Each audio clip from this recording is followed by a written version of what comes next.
¿Ustedes viste algo?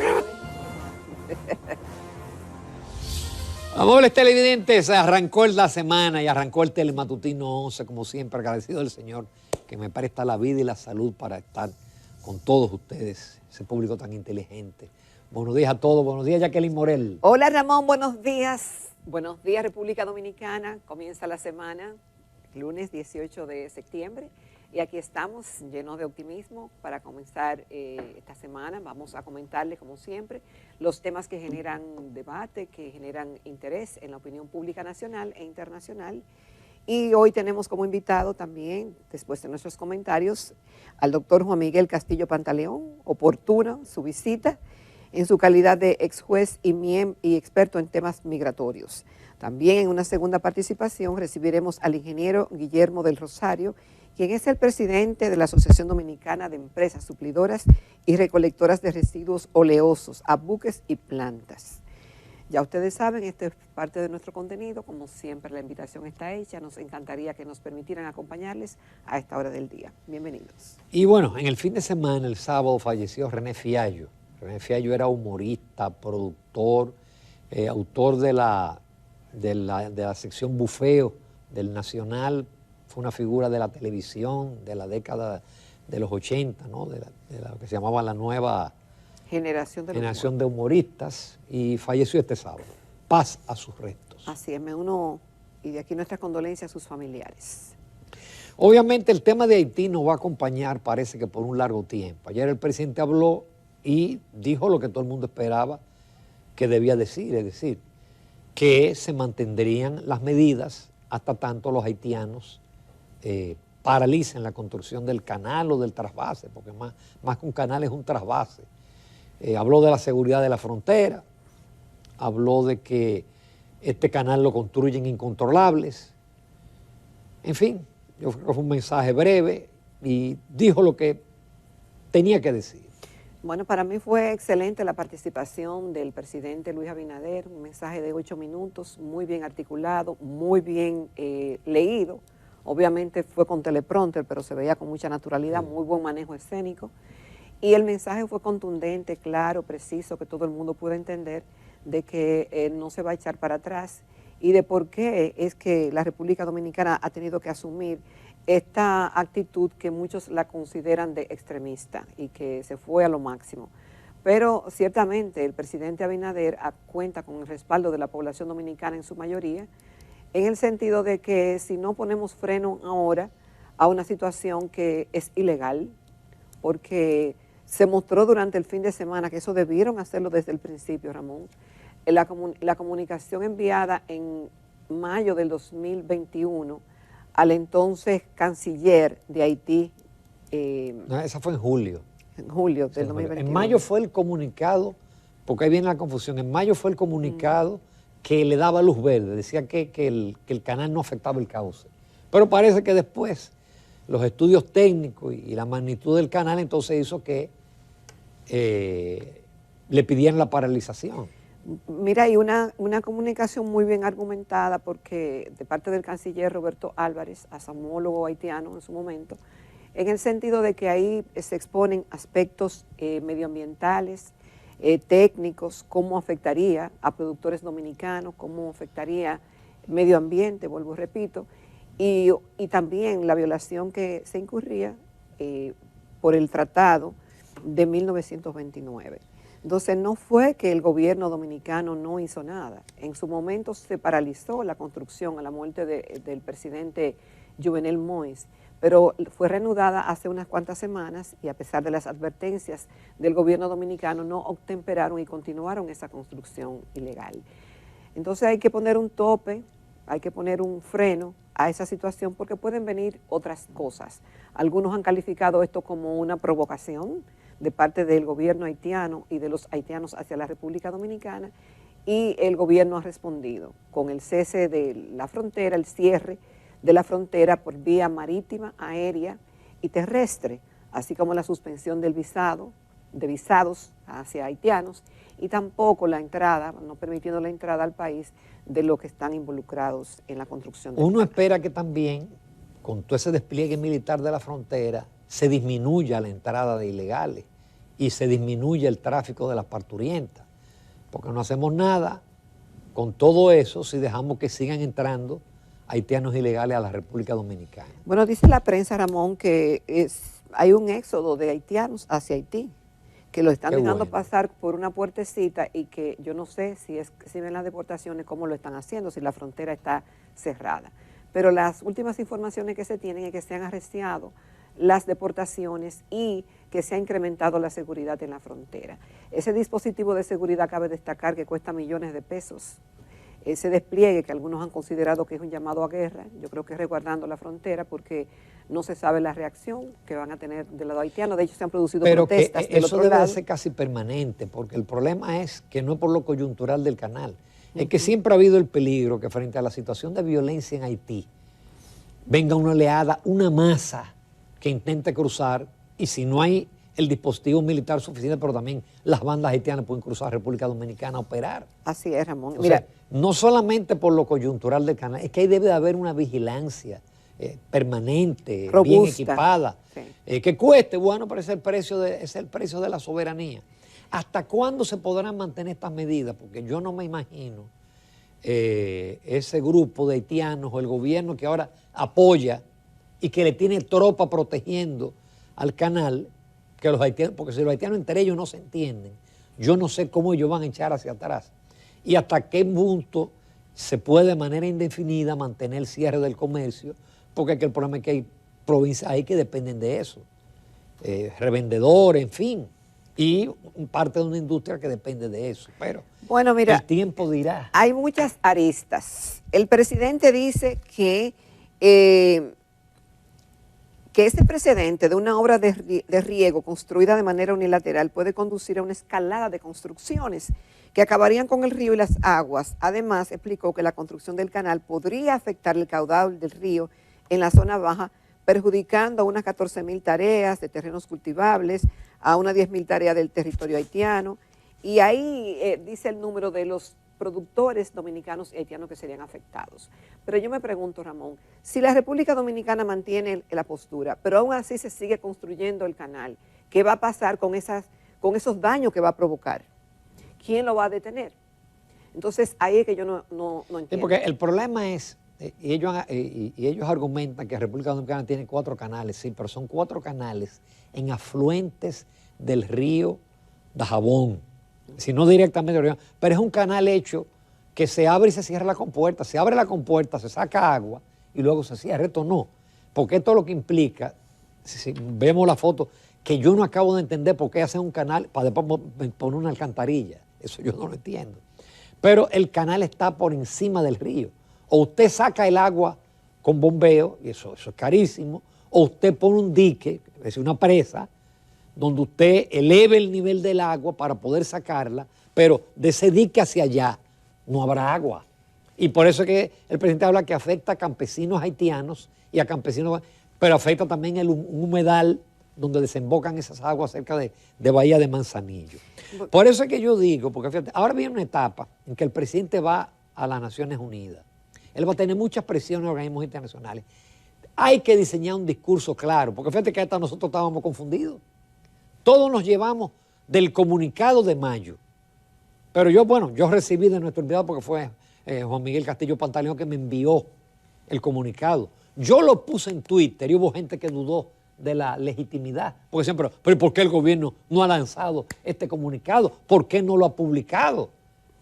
Mira, Ramón, hay muchas cosas. El presidente, obviamente, que irá con su mismo discurso. Él dijo que ya el problema de Haití no se resuelve ni siquiera en Haití, que no está en manos de los haitianos, sino que está en manos de la comunidad internacional, que ha puesto muy poco interés.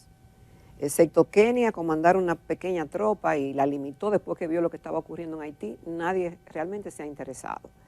Lo cierto es que el presidente podría, según dice uno de mis asesores, que podría recurrir a la Corte Internacional de la Haya, que es la que se encarga, que es el principal órgano judicial de las Naciones Unidas, que tiene la sede justamente en el Palacio de Paz de la Haya y que está encargada de dirimir controversias jurídicas entre estados. Porque algún organismo habrá que recurrir, Ramón? Esto tiene que ser, buscar a alguien experto en derecho internacional que vaya, porque entonces van a ir los dominicanos en una tropa a enfrentarse con los haitianos que están construyendo el canal. No, eso no puede ser. No puede haber ningún llamado a guerra. Y como dijo el presidente Abinader, queremos vivir en paz, yo creo que ambas naciones.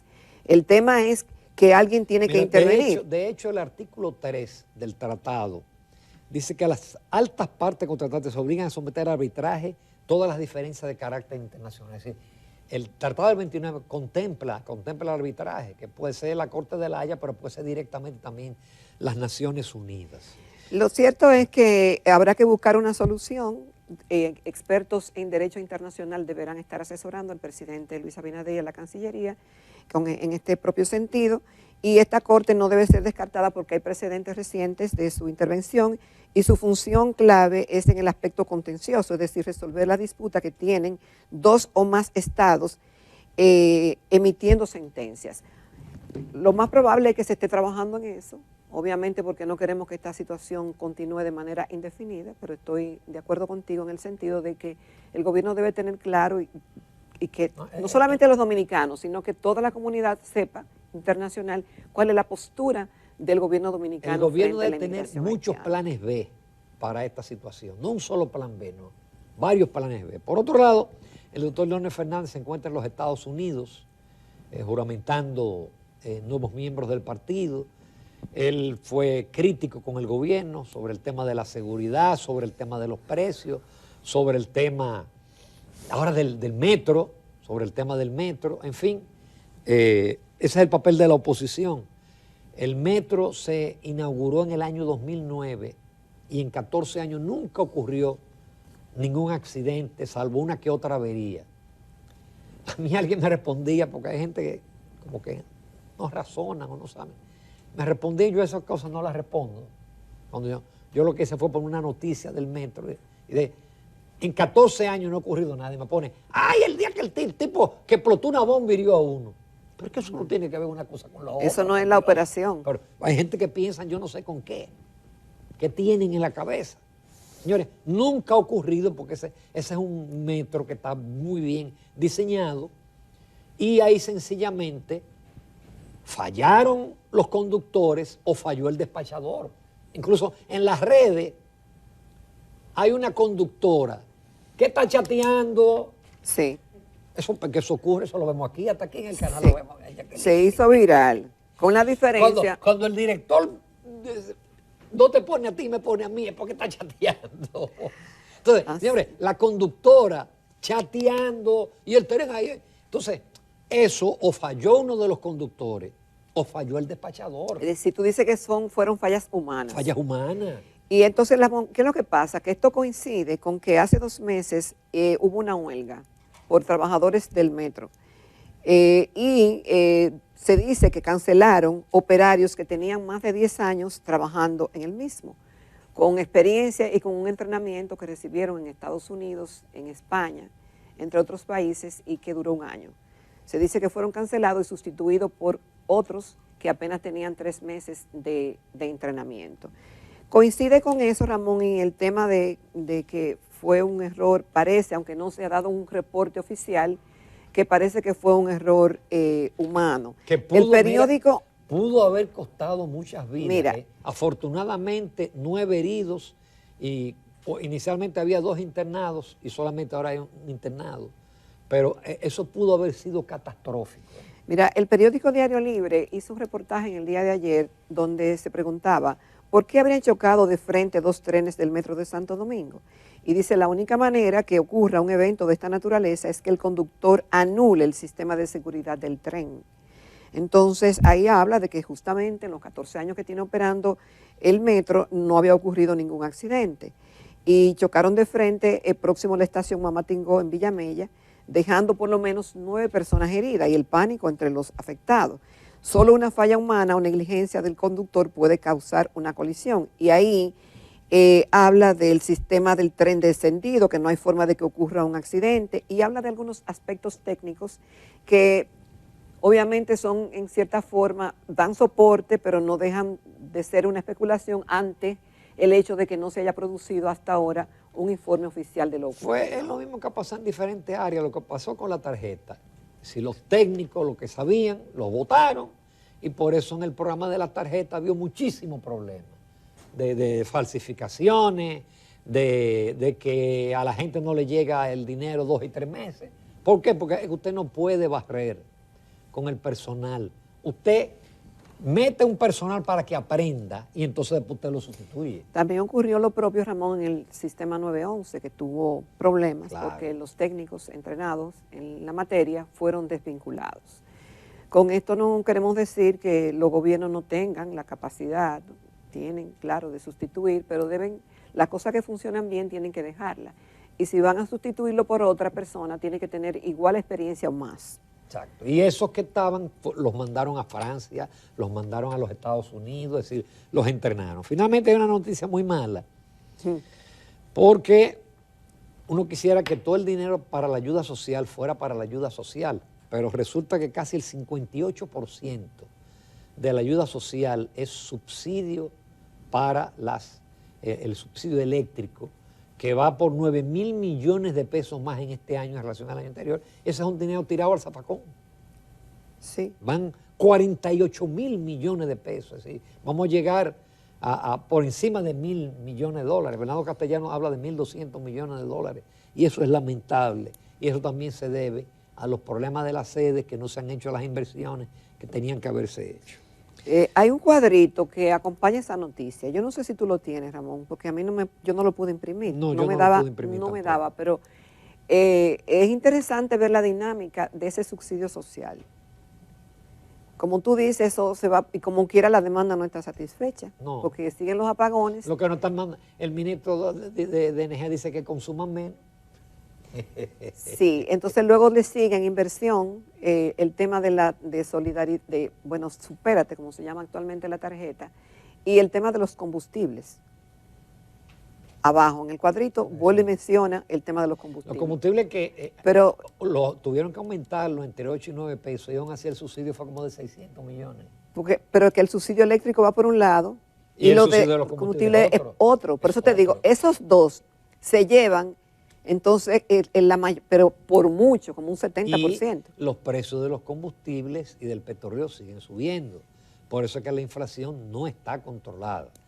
Señores, finalmente, el Banco Popular, si tiene un postcat educativo que se llama Inversiones en Breve, donde personalidades del área de las inversiones, de la bolsa de valores, dan una especie de charlas cortas. Y eso tenía una acogida extraordinaria.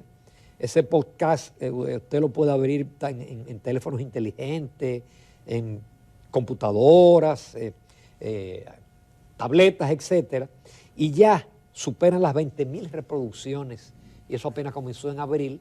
Es un tema muy, muy técnico, es decir, no es todo el mundo que le interesa conocer cómo usted opera para hacer inversiones, pero para el que quiera aprender a hacer inversiones, ese podcast es sumamente útil. Nos vamos con el doctor Juan Miguel Castillo Pantaleón. No se lo pierdan, porque vamos a hablar de Haití, del tratado, de los comunicados, en fin, de todo lo que hay de por medio en todo esto.